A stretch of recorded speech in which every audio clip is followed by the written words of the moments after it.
welcome back to Just Between Us, a channel where we share the most traumatic things that have ever happened to us as they're happening.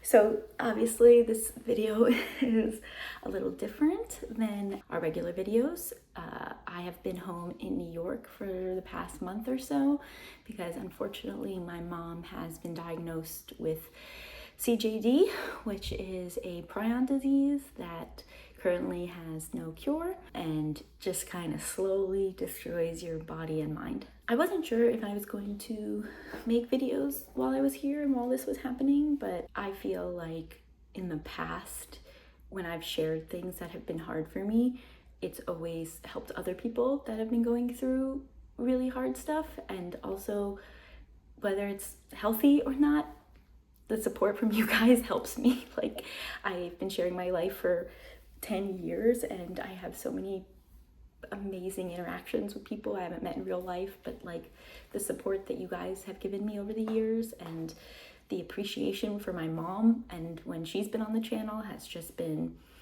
so heartwarming and helpful to me that I figured that whether or not it's weird to rely on that or not rely on it, but appreciate that, I'm gonna soak up kind of whatever I can take at this point.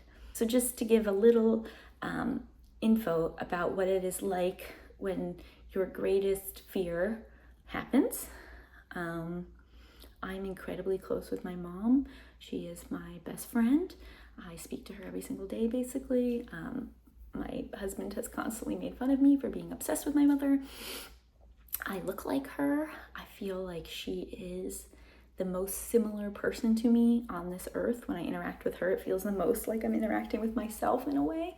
And seeing her deteriorate has been wild, but what's been probably the most weird is that you handle it. Like, I don't know, I think that the way that I'm handling this is by being here. Like, I think if I was in Los Angeles and this was happening, I would be losing my mind. But I think that my coping mechanism has actually been caring for her. Like, the fact that I'm able to give her a shower, brush her teeth, file her nails, change her outfits, make sure that she's set up and comfortable. Like, that to me is probably the only thing getting me through this, because it's like getting to show my love and show up for her the way that she has consistently shown up for me my entire life. It also sort of feels like my brain is protecting me, that like I know this is gonna hurt for the rest of my life, but right now my brain is like, we don't need to deal with that. Like, I've obviously had some breakdowns and things like that and hard moments, but for the most part, I just am trying to be present, and I'm like weirdly detached or dissociated or whatever. And I think that's okay.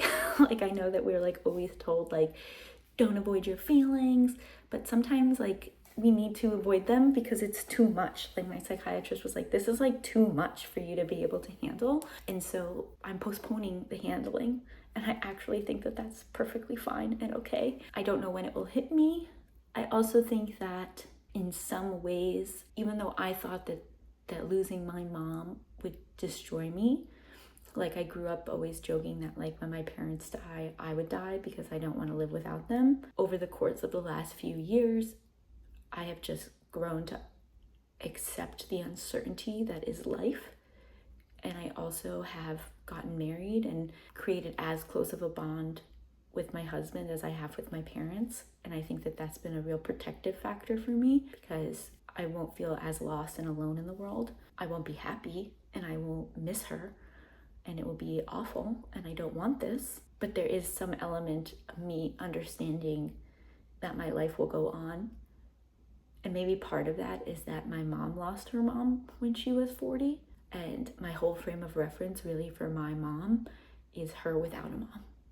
And that's weird, but it's like, oh, she had a full life. Like, her life has been pretty great since I've known her. And so to sort of like have that modeled for me, that like you can have this huge, massive, awful loss and still keep living, I think is helpful in a weird way.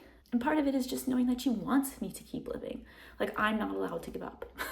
I'm not allowed to just be like, and that's it for me. I'm pulling out of life. I'm no longer participating. Like, that would be the worst thing that I could do to her. And so it's just like kind of not an option. I'm worried about what life will be like for my dad, obviously. But my psychiatrist was like, think about all the people that have lost people and continue to live. And that's been really helpful. Like, it's not going to be easy and it's not going to be the same as before, but people do keep going. Like, people are just able to do that. I mean, some people, I think my dad is strong enough to be able to do that if my sister and I help him do that, help him along the way.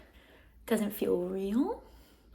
I feel like I'm in like a long dream that's like not quite reality, and I'm gonna wake up and I'll be back in LA and none of this happened. But at the same time, I think the fact that I wasn't hit with this all at once, that even though now everything is happening really fast from like an objective point of view, like my mom was in LA with us in July and she was walking around and talking completely fine. The only thing that was off was that she had hit her elbow, and so her elbow felt weird and her arm was sort of like doing its own thing.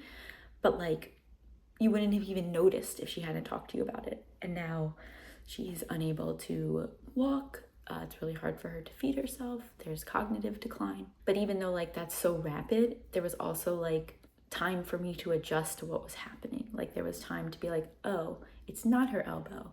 It's something in her brain.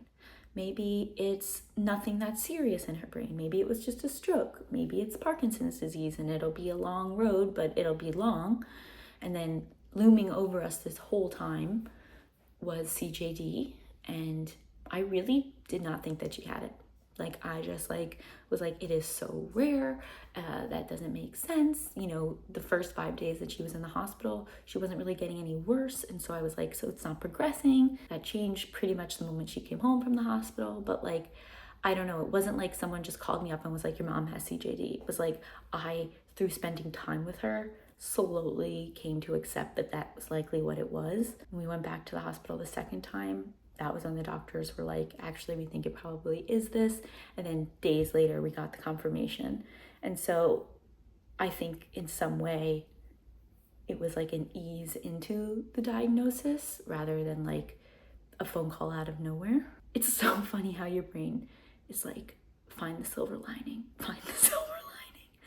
Like, literally the elevator in our house broke and my mom was trapped on the second floor because she's in a wheelchair now and like can't go down the stairs. And I was like, well, like at least it broke on the second floor, so you know that she could go to bed and stuff.